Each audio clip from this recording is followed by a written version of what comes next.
determinants. So we have domain and codomain. If you were to define a scalar index of how much deformation this linear transformation induces, this is half and half. If you were to say, okay, this transformation induces a certain deformation, the number that you would give, which number would it be? 1/4. True? Why? Because this area is 1/4 of this area. True? Together? We are together on this. It's kind of a very meaningful. This one, this is a trapezoid for which this is 0.5 and this is 0.5. How much deformation would you say? Well, in terms of area, is still 1/4. If you have one number, and you have to use one number to represent a deformation, deformation of the area is kind of a meaningful thing to put as a number. True? Other numbers might give you some more stuff, but if we have to choose only one scalar to represent the deformation of a linear transformation, using it on defining the area, how the area deforms, this is a good way of using that index. True? Are we together? If I was to put this one, where we have also one flip, how would you define the deformation? The area is still 1/4, true? But we have also flipping. So let's put that we have a flipping, minus 1/4. How did you solve? You know determinants, true? You heard about determinants. I heard about determinants, never heard, but I'm not sure about what they are. Those are determinants. Determinant is essentially how much deformation in terms of area with flippings. This transformation here from the portrait and you go to a line in 2 dimensions. How much would be the deformation? 0. In a certain sense, you go from an area to 0 area. Okay?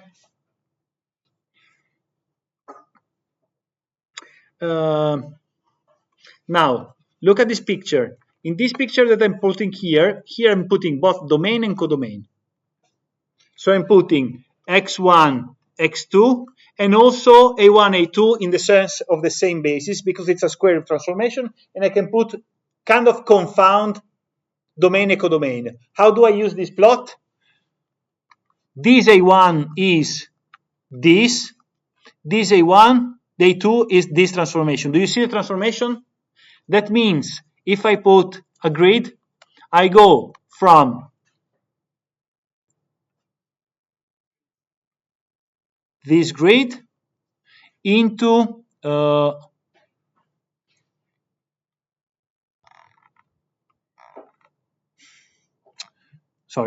let's make it this way. This is the domain, and this is going to be the codomain.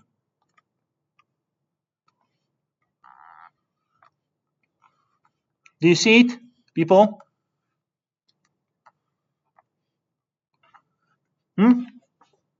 How much?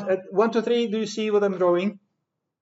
That means that the original tile becomes this tile. Do you see it? Okay. In this case, since A1, A2 start from E1, E2. E1, E2, the area of the original tile is 1. What is the determinant of this matrix? This area here. How do we find it? With the parallelogram thingy. Okay. This one is a matrix from 3 to 3. True? And we see E1 goes into A1, E2 goes into A2, E3 goes into A3. And then we have the original tile that is actually a cube, true? I'm drawing it in a bad way, but you got the point. It has unitary volume. And then we go into a parallelogram. Now it's going to be a mess drawing it, but you see the parallelogram, true? Kind of this one, you get the point. I go from unitary volume to, I don't know, a volume of 7, determinant equal to 7. How much are we together, people? 1, 2, 3. Okay. Watch out. Determinant is an expansion of fabric. Expansion or compression of fabric is something that is calligraphic A, that is the physical phenomenon, not the specific capital A. True? So what I expect to see is that whenever I change basis, that means I draw different parallel lines in the domain and the codomain. What do I have? I have that the determinant preserves. That this kind of unitary tile in the first basis, unitary tile in the second basis, gets transformed into tiles. Whenever I do the ratios, the ratio is the same. Very much together, not at all, kind of.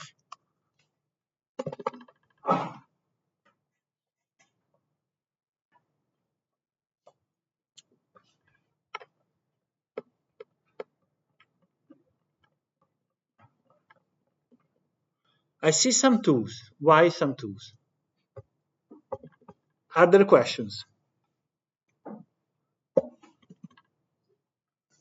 I'm struggling to like I'm different between A and capital A, and I believe that A calligraphic A and capital A. Capital A depends on the basis. Transformation not, but how should I interpret the transformation? Like what is just transformation? This one. Then I can use this basis. If I use this basis and this, that means also this basis in the codomain, I will have a certain A. If I use this basis, that means this basis, I will have A bar. If I choose this basis, I will choose this basis. I will have A2 bar.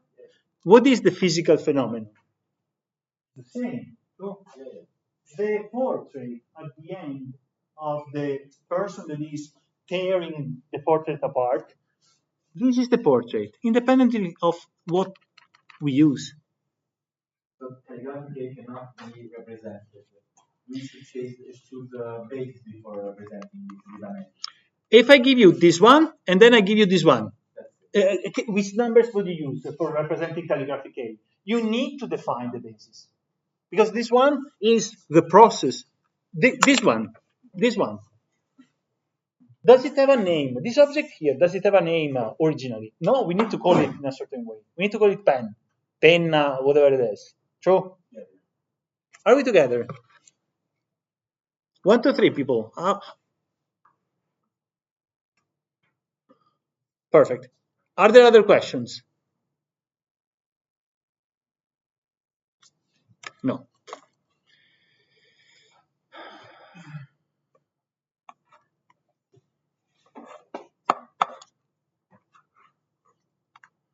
This formula here, I bet you remember. True.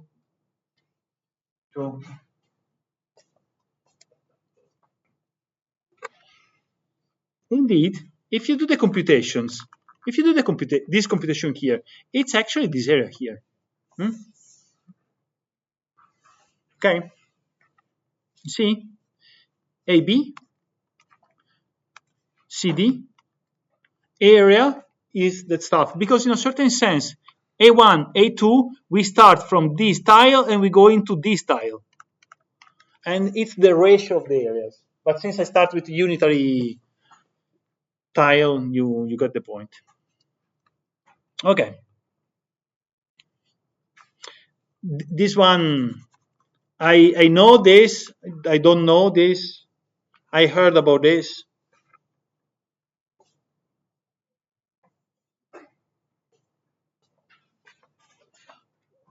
What does this say from a graphical perspective?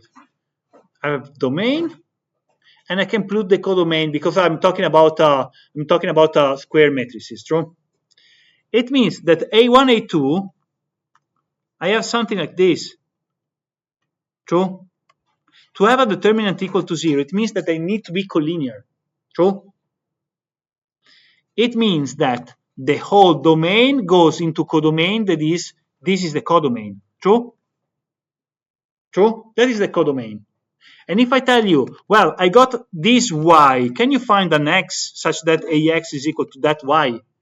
Would you be able to answer? The same question as before. No.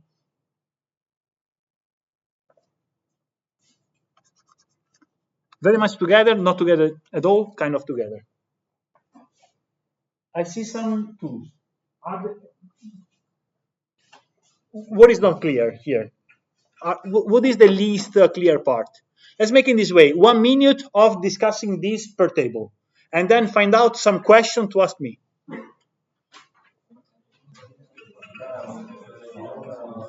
And every table elects one representative that will ask the question.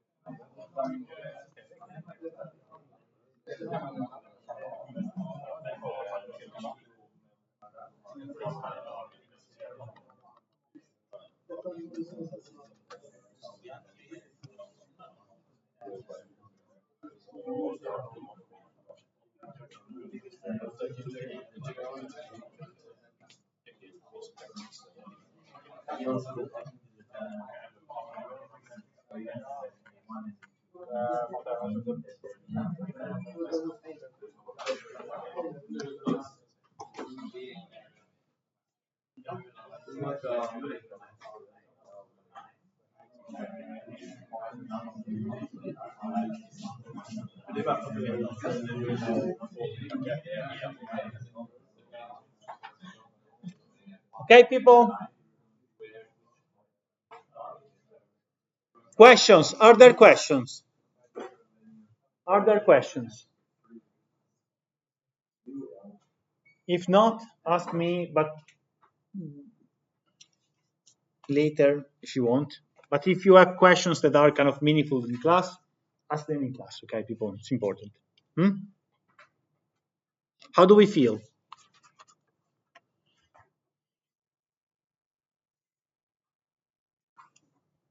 Okay.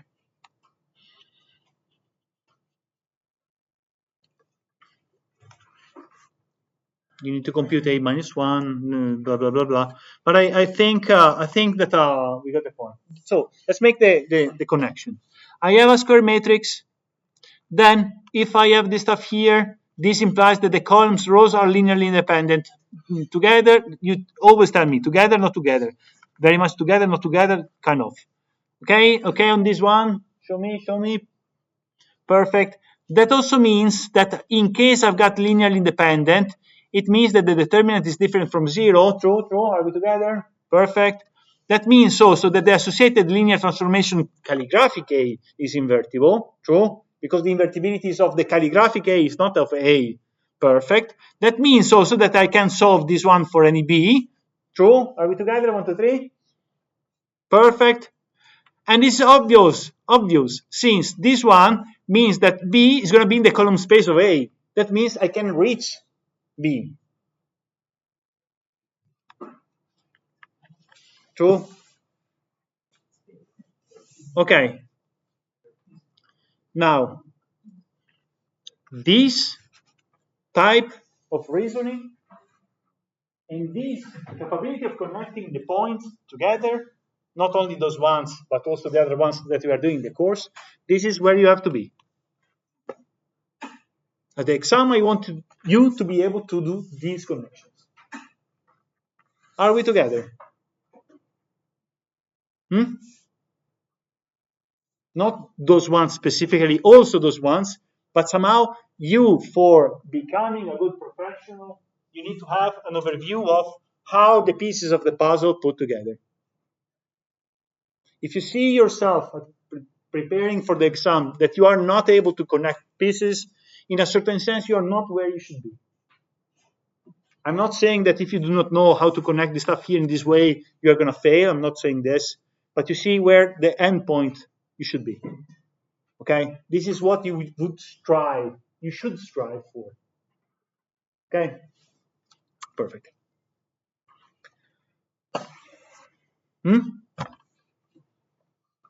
Determinant of this A, determinant of this A. And I can also put calligraphic A at this point. This one, with fingers, 0. True? 0. Okay. Blah, blah, blah, blah, blah, blah, blah. Yeah, question? If you've got a transformation that goes from R3 to R2, and and instead of going from space to plane, the determinant will also indicate. There's no determinant for that. It's for square matrices. Yes. Okay? Determinant is for square matrices. Okay? Together? Go. Solve this one. Together?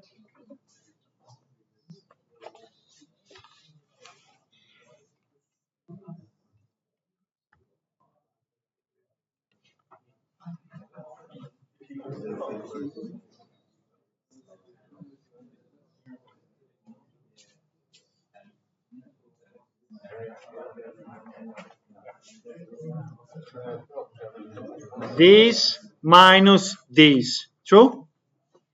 If we do the computations, the determinant is going to be equal to 10. It means that we are expanding tenfold. Okay?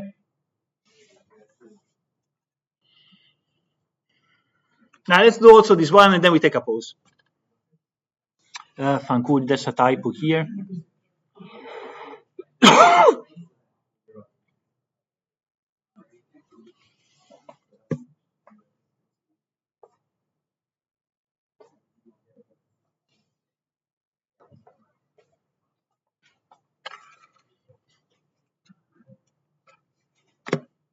People, what would you say?